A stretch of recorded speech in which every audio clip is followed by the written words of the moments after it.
国民党台南市长参选人谢龙介伫党籍议员甲支持者当选车中，往着选委会前证，要来登记参选这次的台南市长选举。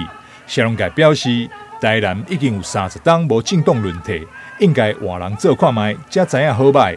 同时也表示，一直做一人4党，就让互市民怀念40党。30党无轮替，换人做看卖，比较才知好歹，对不对？对。各位乡亲，30年来，恁辛苦啦。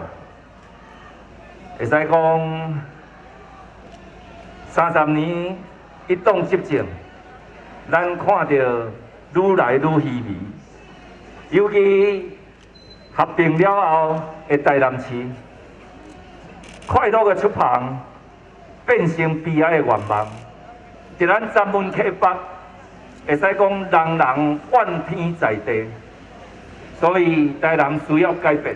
咱甲台南市民请求4年，恁互我4党，我做到互恁怀念40党。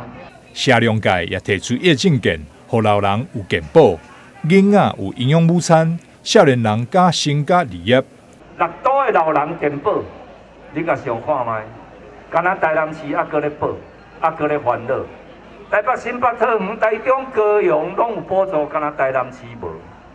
国中小营养午餐，全台湾有9个城市唔免钱，咱台南市就是第10个城市，对不对？所以老人健保免烦恼，营养午餐食较好。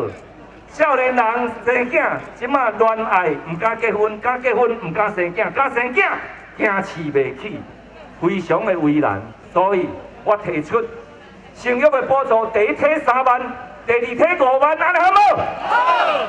国民党主席朱立伦也特别南下陪同谢龙介登记。朱立伦也表示：民主社会，民主正义，建国台湾因为日常以来要民主到底，咱需要民主正义，改变对家乡改斗出来起步还是要啊！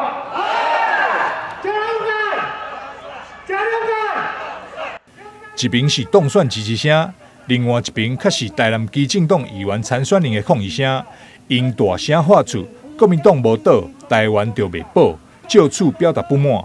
国民党这边嘛有人回击表示，爱基政党摸好清楚，即卖是谁咧执政，根本是找唔到对象，只是咧做秀尔。